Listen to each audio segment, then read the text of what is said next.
বর্তমান পৃথিবীতে যে শিয়া ধর্মীয় সম্প্রদায় আছে তারা কিন্তু একক কোনো ধর্মীয় সম্প্রদায় না, তাদের মধ্যে বেশ কিছু বিভক্তি আছে। এর মধ্যে যেমন আছে ইসমাইলি শিয়া, Yazidi Shia, Zaidi Shia, আলাভি Shia.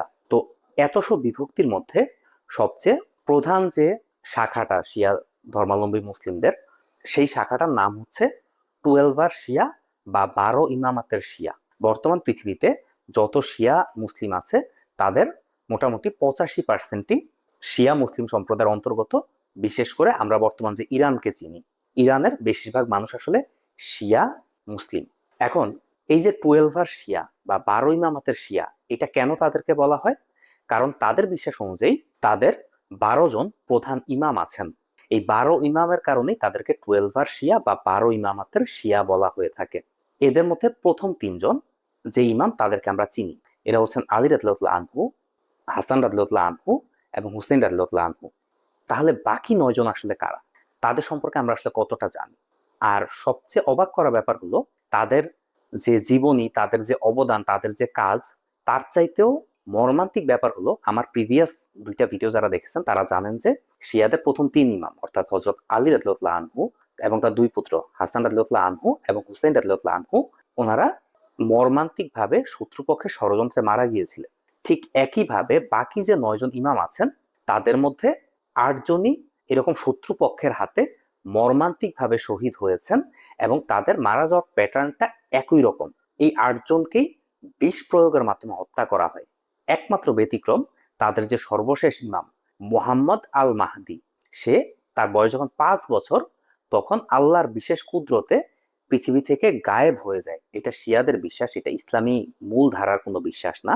But সে গায়েব হয়ে যায় এবং বলা হয়ে থাকে যে কেয়ামতের দিন বা কেয়ামতের আগে সে আবারও দুনিয়াতে আসবে এবং যে জুলুম যারা করেছে, যারা অত্যাচার করেছে, তাদেরকে পৃথিবী থেকে বিতাড়িত করবে। তো বর্তমানে সে হিডেন অবস্থায় বা অকাল্টেড অবস্থায় আছে এবং সে কোথায় আছে এটা ওভাবে কেউ জানে না।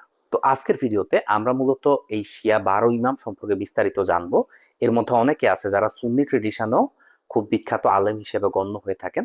আর এছাড়াও তাদের যে মর্মান্তিক মৃত্যু, কেন তাদেরকে বিষ প্রয়োগের মাধ্যমে একে একে হত্যা করা হইলো, এই বিষয়টা জানবো। এছাড়াও কেন তাদের সবাইকে অর্থাৎ যে 12 জন ইমাম আছেন তাদের প্রত্যেককেই কেন মোহাম্মদ সাল্লাহ ইসলামের বংশধর বলা হয়ে থাকে, এই ব্যাপারটা ব্যাখ্যা করব। আর সর্বশেষ ইমাম তাদের মোহাম্মদ আল মাহাদি, তাকে নিয়ে যে রহস্যময় ব্যাপার স্যাপারগুলি আছে এগুলি কেন তৈরি হলো, এই বিষয়টাও বোঝার চেষ্টা করব। তো মূল ভিডিওতে যাওয়ার আগে একটু বলে রাখি, আপনি যদি আমার চ্যানেলে নতুন হয়ে থাকেন তাহলে কাইন্ডলি চ্যানেলটা সাবস্ক্রাইব করে নেবেন। এবারে চলেন মূল আলোচনায় যাই। শিয়াদের মোট 12 জন ইমাম, তার মধ্যে প্রথম 3 জন যেমনটা বলেছি আলী রাদিয়াল্লাহু আনহু, তার পুত্র হাসান রাদিয়াল্লাহু আনহু এবং হুসেন রাদিয়াল্লাহু আনহু। তাদের জীবনী এবং মৃত্যু নিয়ে আমার প্রিভিয়াস 2টা ভিডিও আছে, এই 2টা আপনারা দেখে নেবেন। এদেরকে নিয়ে আজকে বিস্তারিত বলবো না। আমরা শুরু করব চতুর্থ ইমাম আলী জয়নাল আবেদিন থেকে। আলী জয়নাল আবেদিন হচ্ছেন হযরত হুসেন রাদিয়াল্লাহু আনহুর পুত্র। তার জন্ম হয় আনুমানিক 658 খ্রিস্টাব্দে। কারবালা ট্র্যাজেডিটা যখন ঘটে তখন তার বয়স 22 বছর। বলা হয়ে থাকে তিনি হচ্ছেন নবীজি সাল্লাল্লাহু আলাইহি ওয়াসাল্লামের পরিবারের বা বিশেষ করে আলী রাদিয়াল্লাহু আনহু এবং ফাতিমা রাদিয়াল্লাহু আনহার পরিবারের একমাত্র জীবিত পুরুষ সদস্য যিনি ওই যুদ্ধে মারা যান নাই। বাকি সবাই, যতজন প্রাপ্তবয়স্ক পুরুষ ছিল সবাই মারা যায়, আর নারী আর শিশুরা অবশ্য রক্ষা পায়। এখন উনি বেঁচে থাকার কারণ হচ্ছে উনি সেদিন প্রচন্ড অসুস্থ ছিলেন, যার কারণে সেই যুদ্ধে তিনি অংশগ্রহণ করতে পারেন নাই। পরবর্তীতে যুদ্ধ শেষ হলে অন্যান্য যে নারী এবং শিশুরা ছিল কারবালার সেই ঘটনায়, তাদের সঙ্গে আলী জয়নাল আবেদিনকেও সিরিয়ায় কারবালা ট্র্যাজেডির যে মূল পরিকল্পনাকারী ইয়াজিদ বিন মুয়াবিয়ার কাছে পাঠিয়ে দেওয়া হয়। ইয়াজিদ বিন মুয়াবিয়া তাকে কোনো শাস্তি দেন নাই বা অন্য কোনো ক্ষতি করার চেষ্টা করেন নাই, তাকেও তার পরিবারের সঙ্গে পরবর্তীতে মদিনায় পাঠিয়ে দেন।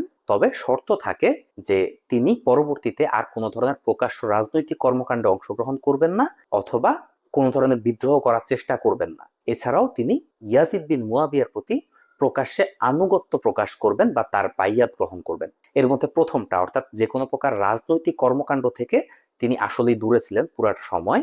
তবে ইয়াজিদ বিন মুয়াবিয়ার প্রতি প্রকাশ্যে তিনি আনুগত্য প্রকাশ করেন নাই। তিনি মদিনাতে বেশ শান্তিপূর্ণভাবেই বসবাস করতেন, মানুষের মধ্যে দ্বীনের দাওয়াত দিতেন, কোরআন হাদিসের চর্চা করতেন এবং তিনি একজন লেখকও ছিলেন।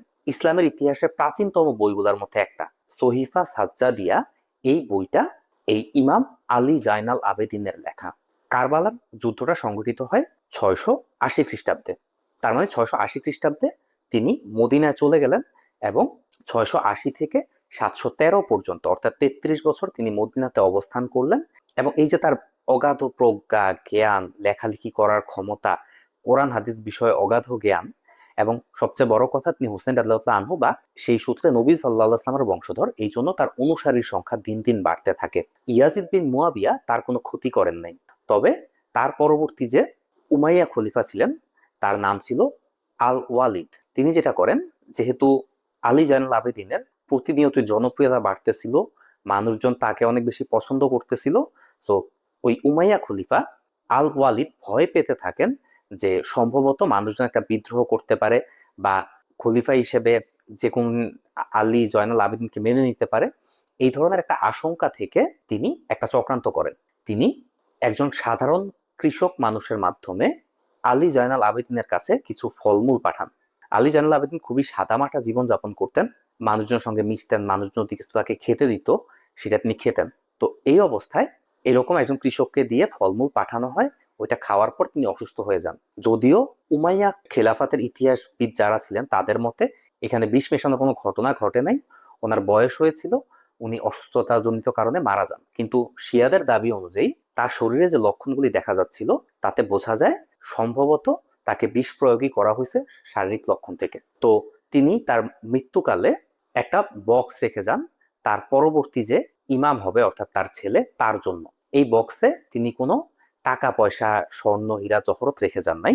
শিয়াদের বিশ্বাস অনুযায়ী ওই বক্সে রাসূল সাল্লাল্লাহু আলাইহি ওয়াসাল্লামের ব্যবহৃত একটা তরবারি ছিল এবং হযরত ফাতিমা রাদিয়াল্লাহু আনহার কাছ থেকে পাওয়া কিছু গোপন বা আধ্যাত্মিক জ্ঞান ছিল, যেগুলি ফাতিমা রাদিয়াল্লাহু আনহা নবী সাল্লাল্লাহু আলাইহি ওয়াসাল্লামের কাছে থেকে লাভ করেছিলেন। ওগুলি সংকলন করে একটা বই আছে, ওই বইটা আর নবী সাল্লাল্লাহু আলাইহি ওয়াসাল্লামের একটা তরবারি ছিল। বলা হয়ে থাকে শিয়াদের যে সর্বশেষ ইমাম, ইমাম মাহাদি যে আসবেন, তার কাছে এখন এই তরবারিটা আছে এবং কেয়ামতের আগে ওই তরবারি দিয়েই তিনি শত্রুর সঙ্গে লড়াই করবেন। তো যাই হোক, তিনি শাহাদাত বরণ করলেন 713 খ্রিস্টাব্দে এবং তারপরে শিয়াদের ইমাম হিসেবে মনোনীত হইলেন, অর্থাৎ তাদের পঞ্চম ইমাম হলেন মোহাম্মদ আল বাকির। তার জন্ম হয় 676 খ্রিস্টাব্দে।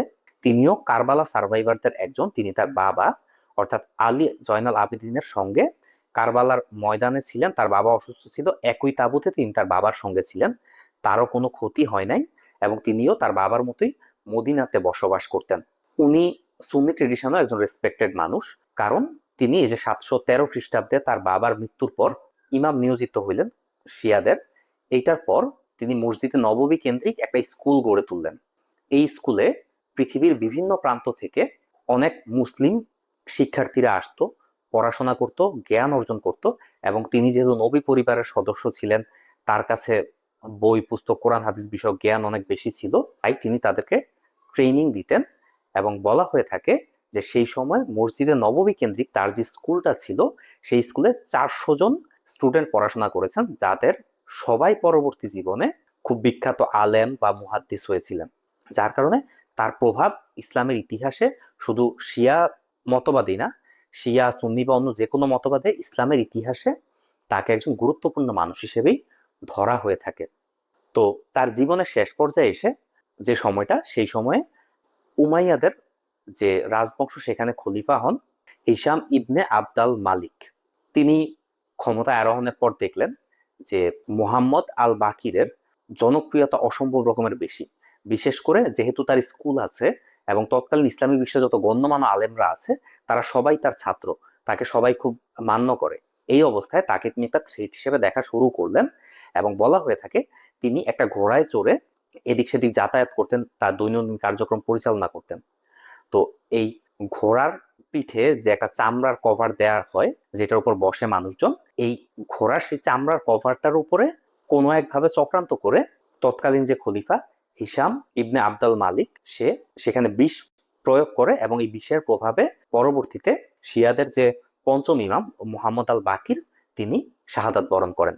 সময়টা 732 খ্রিস্টাব্দ, অর্থাৎ তার ইমামতের সময়টা ছিল মোটামুটি ভাবে 19 বছরের মতন। তিনি মারা যাওয়ার পর শিয়াদের ইমাম নিযুক্ত হলেন তার পুত্র ইমাম জাফর আল সাদিক। ইনি হচ্ছেন হোসেন রাদিয়াল্লাহু আনহুর পর শিয়া ইমামদের মধ্যে সবচেয়ে বিখ্যাত এবং যাকে সুন্নি ট্রেডিশনেও অসম্ভব রকমের রেসপেক্ট করা হয়। তার জন্ম হয়েছিল 702 খ্রিস্টাব্দে এবং তিনি শিয়াদের ইমাম নিযুক্ত হলেন 732 খ্রিস্টাব্দে তার বাবার মৃত্যুর পর। যেমনটা আগেই বলেছি যে তার বাবা একটা স্কুল তৈরি করেছিলেন মসজিদে নববীকে কেন্দ্র করে। সেই স্কুলটাকে তিনি আরো বেশি উন্নয়ন করেন, পরিধি আরো বাড়ান এবং আরো বেশি স্টুডেন্ট রিক্রুট করেন। বলা হয়ে থাকে তার সেই স্কুলে, মসজিদ নববী কেন্দ্রিক, সেখানে 4000-এর বেশি স্টুডেন্ট পড়াশোনা করেছেন। এখন সুন্নি ট্রেডিশনেও কেন তাকে রেসপেক্ট করা হয়? কারণ তার সেই 4000 ছাত্রের মধ্যে দুইজনের নাম বলি তাহলে বুঝবেন। একজন, আমরা নিজেদেরকে হানাফি মুসলিম বলি, এই হানাফি মুসলিম স্কুলের যে প্রতিষ্ঠাতা ইমাম আবু হানিফা, তিনি জাফর আল সাদিকের ছাত্র ছিলেন। এছাড়াও মালিকি মাযহাব হিসেবে আমরা যাদেরকে চিনি, ইমাম মালিক বিন আনাস, মালিক মাযহাবের প্রতিষ্ঠাতা, তিনিও জাফর আল সাদিকের স্টুডেন্ট ছিলেন, মসজিদে নববীতে তার কাছে শিক্ষা নিয়েছিলেন। বুঝতেই পারতেছেন তার সম্মানটা আসলে কোন জায়গায়। বাট জিনিসটা শুধু এখানে সীমাবদ্ধ ছিল না। তার যে মসজিদ নববী কেন্দ্রিক স্কুল, সেখানে শুধুমাত্র ইসলাম ধর্ম শেখানো হইতো ব্যাপারটা এমন না। ইসলাম ধর্মের পাশাপাশি সেখানে আইন এবং গণিত বিদ্যা এবং বিজ্ঞানও পড়ানো হইতো। আধুনিক রসায়নের যে জনক ধরা হয় একজন মুসলিম বিজ্ঞানী জাবির ইবনে হাইয়ান, তিনি এই জাফর আল সাদিকের স্টুডেন্ট ছিলেন। তো বুঝতেই পারছেন তার জ্ঞান, গরিমা এবং তার যে প্রজ্ঞার বিশালতা কতটা বড় ছিল। যাই হোক, তার ইমামতের সময়টা ছিল 732 থেকে 765 খ্রিস্টাব্দ পর্যন্ত। 765 খ্রিস্টাব্দে তার বয়স যখন আনুমানিক 63 বছর, তখন তিনি মদিনার পাশে একটা জায়গায় ঘুরতে যান বা দিন প্রচারের কাজে যান। এরকম একটা সময় কোন একজন কৃষকের মাধ্যমে বা একজন গ্রামের সাধারণ মানুষের মাধ্যমে তাকে একটা বিষ মেশানো আঙুর দেয়া হয়। এখন উনি খুব সাধারণ জীবনযাপন করতেন, যে কেউ যে কোনো জিনিস দিলে খেতেন। এই অবস্থায় একজন কৃষক তাকে একটা বিষ মেশানো আঙ্গুর দিতে পারে, এটা আসলে তিনি এক্সপেক্ট করেন নাই। বাট সামহাও তাকে বিষ মেশানো আঙুরটা খাওয়ানো হয় এবং এই আঙুর খাওয়ার মাধ্যমে তিনি শাহাদাত বরণ করেন। এবং বলা হয়ে থাকে যে এই চক্রান্তটা করেছিলেন আব্বাসীয় খলিফা আল মানসুর। এখানে একটু বলে রাখা ভালো যে জাফর সাদিকের সময় কিন্তু ইসলামের ইতিহাসে একটা বড় পরিবর্তন ঘটে। উমাইয়াদের রিপ্লেস করে দিয়ে আব্বাসীয় খেলাফতের গোড়াপত্তন ঘটে এবং এরপর থেকে আব্বাসীয় খলিফারাই মুসলিম বিশ্বকে মোটামুটি ভাবে নিয়ন্ত্রণ করত। তো আব্বাসীয় খলিফা আল মনসুর, তিনি জাফর আল সাদিককে ভয় পেয়ে বা তার জনপ্রিয়তায় ভয় পেয়ে একরকম তাকে বিষ প্রয়োগের মাধ্যমে হত্যা করেন। তবে আব্বাসীয় যে ইতিহাস আছে বা সুন্নি ট্রেডিশনের যে ইতিহাস আছে, সেখানে এই ঘটনাটাকে অস্বীকার করা হয়। বলা হয়ে থাকে যে তার স্বাভাবিক মৃত্যুই হয়েছিল, আল মনসুর এরকম কোনো কাজ করতে পারেন না। সত্য মিথ্যা আল্লাহ তাআলা ভালো জানেন।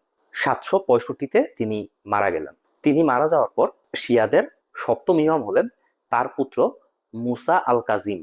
তিনিও তার বাবার মতোই মদিনার স্কুলের দায়িত্ব নেন এবং তিনি যখন ইমামতের দায়িত্ব পান তখন তার বয়স ছিল আনুমানিক 20 বছর।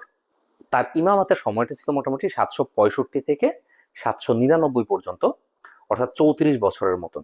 প্রথম 15 বছর অর্থাৎ 765 থেকে 780 পর্যন্ত তিনি স্বাভাবিকভাবে মদিনাতে ছিলেন এবং স্বাভাবিক জীবনযাপনই করতেন। পরবর্তীতে 780 খ্রিস্টাব্দের দিকে আব্বাসীয় খলিফা হারুন আল রাশিদ তাকে মদিনা থেকে বাগদাদে নিয়ে আসেন।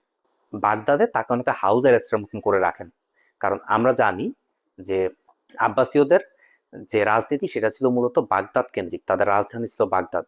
এদিকে মদিনাতে যেহেতু তিনি নবীজির একজন বংশধর, হোসেন রাদিয়াল্লাহু আনহুর বংশধর, শিয়াদের ইমাম, বিশেষ করে জাফর আল সাদিকের ছেলে, তো হারুন আল রাশিদ ভয় পাচ্ছিলেন যে ওখানে মদিনা কেন্দ্রিক আবার একটা বিকল্প শাসন ব্যবস্থা তিনি তৈরি করে ফেলেন কিনা।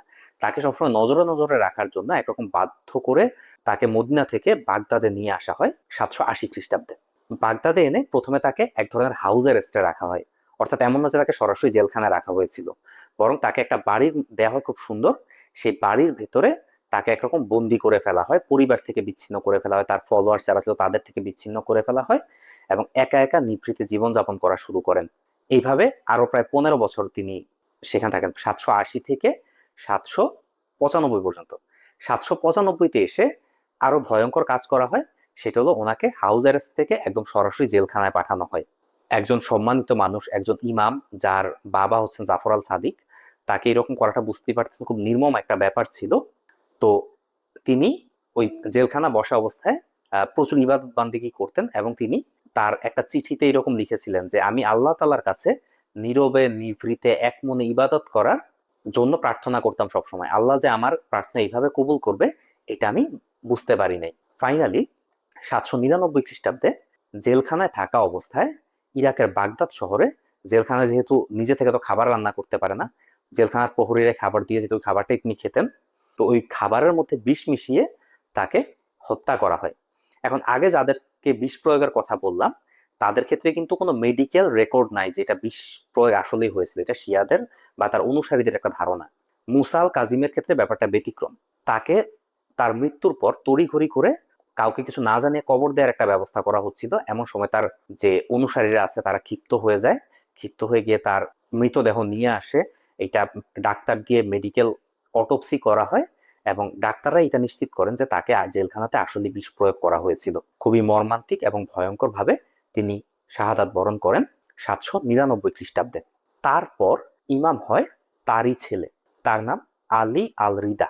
এই মানুষটা খুবই গুরুত্বপূর্ণ, কারণ ইতিহাসে তাকে নিয়ে একটা ইন্টারেস্টিং ঘটনা আছে, সেটা বলবো। তো আলী আল রিদা, তার জন্ম হয়েছিল 766 খ্রিস্টাব্দে।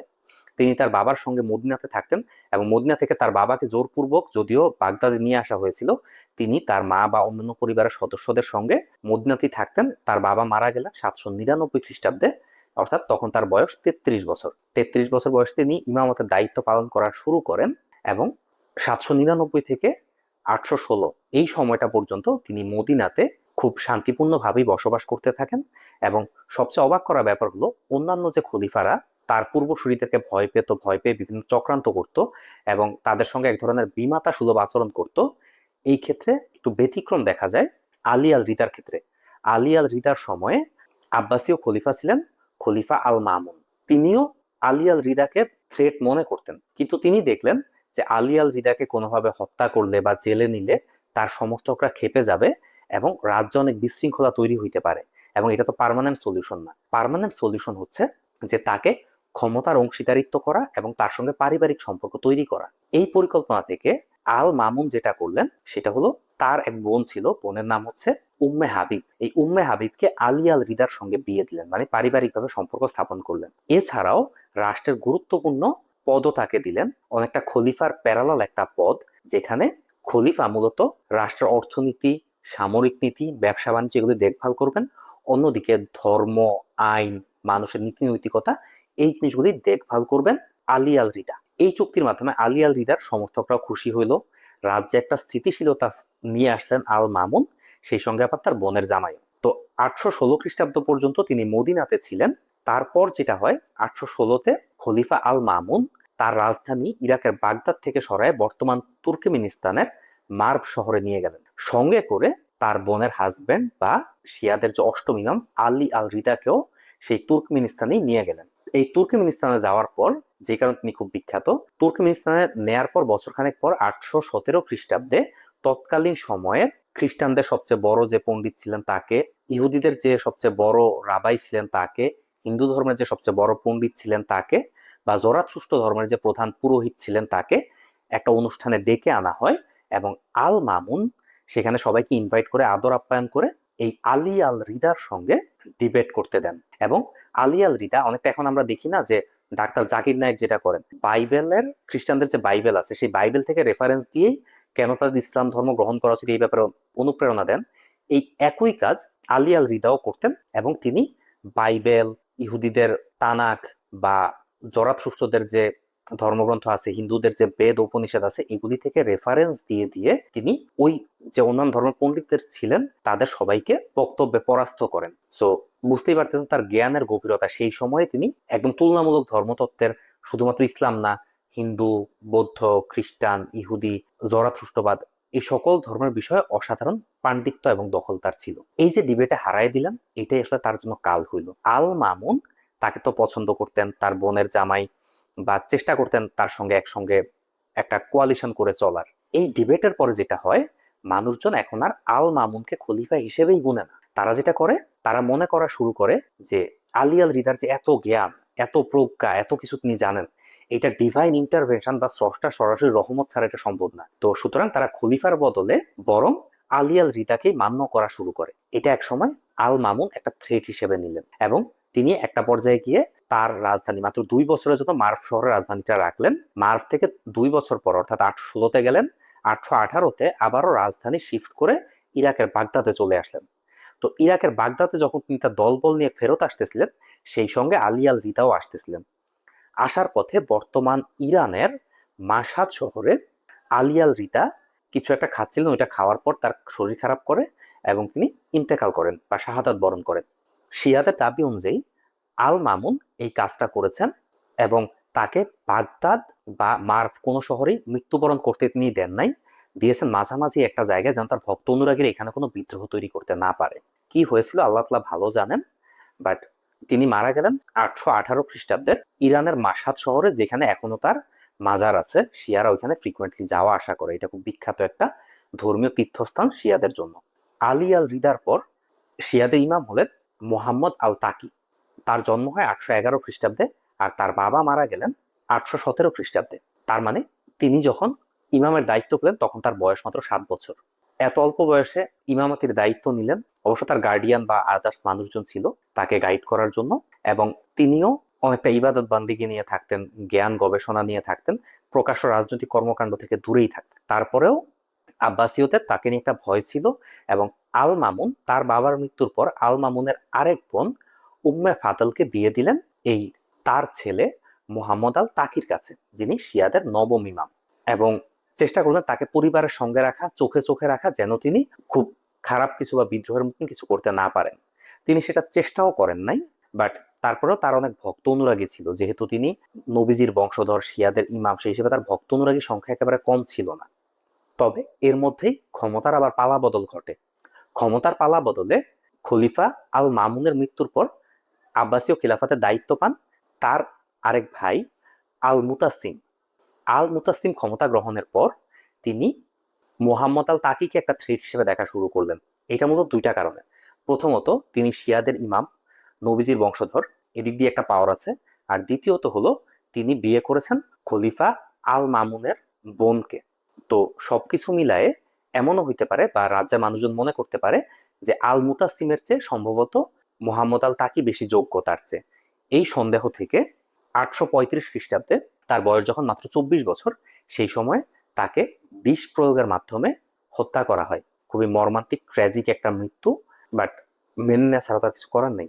তো মোহাম্মদ আল তাকি মৃত্যু বরণ করা বা শাহাদাত বরণ করার পর শিয়াদের দশম ইমাম হলেন আলী আল হাদি। তার জন্ম 827 খ্রিস্টাব্দে, এবং তার বাবা যখন মারা গেলেন, অর্থাৎ মোহাম্মদ আল তাকি মারা যাওয়ার সময় তার বয়স ছিল মাত্র 8 বছর। এই 8 বছর বয়সে তিনি তার বাবার মতোই খুব অল্প বয়সে ইমামতের দায়িত্ব নিলেন, এবং এবারও তিনি বুঝতে পারলেন যে রাজনীতি থেকে দূরে থাকা ছাড়া তার কোনো অপশন নাই। তাই তিনি রাজনীতি থেকে দূরে থাকারই যথাসম্ভব চেষ্টা করলেন। তো 835-এ তিনি ইমাম হলেন, এবং সেই সময় তিনি মদিনাতে থাকতেন। 835 থেকে 848 পর্যন্ত মদিনাতেই ছিলেন। 848-এ তাকে অনেকটা ফোর্স করে বর্তমান ইরাকের যে সামারা শহর আছে, সেই সামারা শহরের একটা মিলিটারি ক্যাম্প আছে, মিলিটারি ক্যাম্পটার নাম হচ্ছে আশকারা। এই আশকারা মিলিটারি ক্যাম্পে তাকে নিয়ে যাওয়া হলো। কাজটা করলেন আব্বাসীয় খলিফা আল মুতাজ। কারণ ওই একই সমস্যা, প্রচুর জনসমর্থন, তার মানুষজন তাকে পছন্দ করে, সে শিয়াদের ইমাম, সে নবীজির বংশধর। এই সমস্ত কারণে আব্বাসীয় খলিফারা এই জিনিসটা মাথা থেকে সরাইতে পারে না যে এই মানুষগুলা তাদের জন্য একটা থ্রেট, এবং এই ভয় থেকে, এই আতঙ্ক থেকে এবার তাকে নিয়ে যাওয়া হলো সামারার আশকারা মিলিটারি ক্যাম্পে, চোখে চোখে রাখার জন্য, একটা হাউস অ্যারেস্টের মতন করে। তিনি সেখানে গিয়ে তার ইবাদত বন্দেগী, জ্ঞান চর্চা, মানুষজনকে ধর্মকর্ম শেখানো, এগুলিতেই নিয়োজিত থাকলেন, এবং চেষ্টা করলেন যেন তার বা তার পরিবারের কোনো ক্ষতি না হয়, এবং তিনি যেন ঝামেলা মুক্ত থাকতে পারেন, একান্ত মনে আল্লাহর ইবাদত বান্দেগী করতে পারেন। কিন্তু সেটা তার ভাগ্যে ছিল না। যদিও খুব কম বয়সে তার বাবা বা তার দাদার মতন তাকে মরতে হয় নাই, তারপরেও তার বয়স যখন 51 বছর, 868 খ্রিস্টাব্দে, ওই যে সামারার আশকারা মিলিটারি ক্যাম্প যেখানে ছিল, ওখানেই তাকে বিষ প্রয়োগের মাধ্যমে মর্মান্তিকভাবে শহীদ করা হয়। তার শাহাদাতের পর শিয়াদের 11তম ইমাম হন হাসান আল আশকারি। তার জন্ম হয় 846 খ্রিস্টাব্দে মদিনাতে, এবং তার বাবা আলী আল হাদিকে তো বাধ্য করা হয় মদিনা থেকে সামারাতে চলে আসতে। তার বাবার সঙ্গে তিনিও চলে আসেন, এবং 2 বছর বয়স থেকে তিনি এই আশকারার যে মিলিটারি ক্যাম্প ছিল সেখানেই বড় হইতে থাকেন। যেহেতু পুরো জীবনটা তিনি মিলিটারি ক্যাম্পে কাটিয়েছেন, আশকারার মিলিটারি ক্যাম্প, এই জন্য তাকে হাসান আল আশকারিও বলা হয়ে থাকে। তো তার বাবার মৃত্যুর আগেই তার বাবা একটা স্বপ্ন দেখেছিলেন যে তার ছেলের ঘরে একটা সন্তান হবে, ছেলে সন্তান, যার নাম হবে মাহাদি, যে হবে শিয়াদের ইমাম মাহাদি, এবং সে সকল প্রকার অত্যাচার নির্যাতন থেকে পুরো পৃথিবীকে মুক্ত করবে, বিশেষ করে আব্বাসীয়দের অত্যাচার থেকে। তো এই জিনিসটা চিন্তা থেকেই বা এরকম একটা স্বপ্ন দেখার পর তিনি তার ছেলেকে জানান, এবং তার পরবর্তীতে তার বাবা আরেকটা স্বপ্ন দেখেন। তিনি দেখেন যে তৎকালীন ইরাকের সামারার যে দাস বাজার আছে সেখানে একজন দাসী আসবে, যে হচ্ছে বাইজেন্টাইন সম্রাটের নাতনি, এবং সে একজন পুণ্যবতী নারী। তাকে নিয়ে আসতে হবে, তাকে ইসলাম ধর্মে কনভার্ট করতে হবে, করে তার ছেলে হাসান আল আশকারির সঙ্গে বিয়ে দিতে হবে, এবং তাদের ঘরেই এই ইমাম মাহাদির জন্ম হবে। এই প্ল্যান থেকেই দশম ইমাম যিনি ছিলেন আলী আল হাদি, তিনি তার সন্তানকে অর্থাৎ হাসান আল আশকারিকে বিয়ে দেন। প্রথমে দাসী হিসেবে নিয়ে আসেন দাস বাজার থেকে, তারপর এনে হাসান আল আশকারির সঙ্গে বিয়ে দেন। তবে একটা জিনিস বলা হয় যে যেহেতু এই কথাটা এর মধ্যে আবার অনেকে জেনে গেছে, এবং বিশেষ করে অনেক গণকরা অনেকে ভবিষ্যৎবাণীও করেছিলেন, যার কারণে আব্বাসীয় খলিফারা 11তম ইমাম হাসান আল আশকারির যে সন্তান হবে তাকে সহজে বাঁচতে দিবে না পৃথিবীতে।